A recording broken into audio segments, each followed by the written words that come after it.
Have you ever been told you're too quiet, too distant, or even antisocial just because you don't crave constant interaction? Maybe you enjoy being alone. Maybe small talk drains you. Maybe you'd rather have one deep conversation than 10 casual ones. And somewhere along the way, you started wondering if something was wrong with you. But what if it's not antisocial behavior at all? What if you're just deep? Psychology shows that depth is often misunderstood in a world that rewards loudness, speed, and constant connection. Being deep doesn't mean you dislike people. It means you process life differently. You value meaning over noise, substance over surface. Here are the signs you're not antisocial, you're just deep. Number 1. You crave depth, not small talk. You don't hate conversations. You just struggle with surface-level ones. When someone asks, "How are you?" and doesn't really want the answer, it feels empty. When conversations revolve around gossip, trends, or quick jokes, you feel disconnected. Research indicates that people who prefer meaningful conversations report higher life satisfaction and stronger emotional bonds.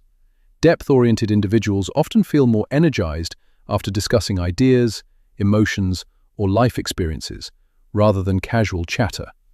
It's not that you don't like people, you just don't like pretending.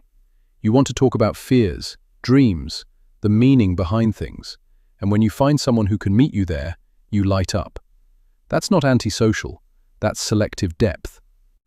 Number 2, you need solitude to process your world.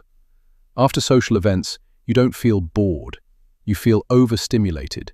You need time alone to think, to reflect, to recharge. Psychology shows that reflective people process experiences internally before responding. They replay conversations, analyze interactions, and look for patterns. This isn't overthinking, it's meaning-making. For you, solitude isn't isolation, it's integration. When you spend time alone, you're not avoiding people, you're organizing your thoughts, understanding your emotions, connecting dots that others might miss. Many deep thinkers throughout history, writers, philosophers, creators, relied heavily on solitude. Not because they disliked society, but because depth requires space. If you need alone time, it doesn't mean you're disconnected. It means your inner world is active. Number 3, you observe more than you speak. In group settings, you're often the quiet one, but that doesn't mean you have nothing to say. Research in social psychology suggests that strong observers pick up subtle cues, tone shifts, facial expressions, energy changes. While others are talking, you're reading the room. You notice who feels uncomfortable, who's dominating, who's pretending to laugh. You don't jump into conversations just to be heard. You speak when you have something meaningful to add. And when you do speak, people often pause, because what you say carries weight. Being observant is not social weakness, it's emotional intelligence. You're not withdrawn, you're aware. Number 4, you struggle with shallow connections. You might have a small circle, maybe even very small, but the connections you do have, they're intense, loyal, and real. Psychology shows that depth-oriented individuals prefer quality over quantity in relationships. Having fewer close relationships is not linked to lower well-being. In fact, meaningful bonds matter far more than the number of acquaintances. You don't need dozens of friends to feel fulfilled. You need 1 or 2 people who truly understand you. And if you haven't found them yet, you'd rather be alone than surrounded by people who don't see you. That's not antisocial, that's standards. Number 5, you think before you trust. You don't open up instantly. Not because you're cold, but because vulnerability is sacred to you. Research indicates that individuals who reflect deeply on emotions tend to be more cautious about where they invest their energy. You understand that not everyone can handle your depth.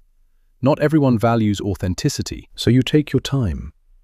When you trust someone, it's intentional, and when you care, it's genuine. Some people mistake this for distance, but it's actually discernment. Number 6, you feel different, but not disconnected. Maybe you've always felt slightly out of sync with others. You care about things others brush off. You think about questions most people don't ask. You feel emotions intensely.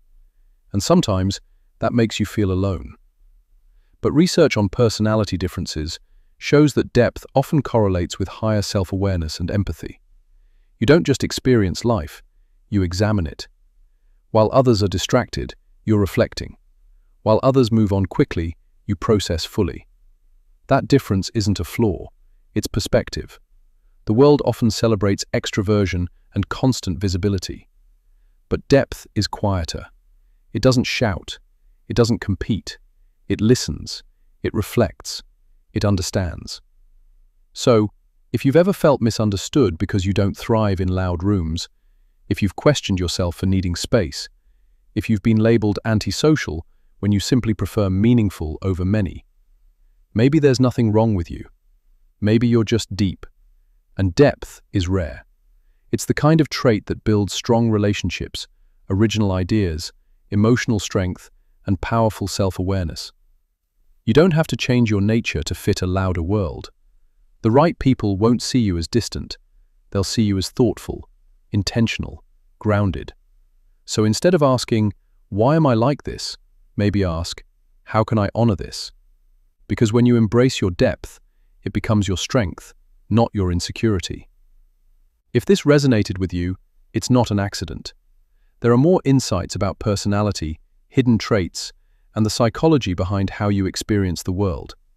Subscribe for more videos that help you understand yourself on a deeper level. You're not antisocial, you're just deep, and that's something to be proud of.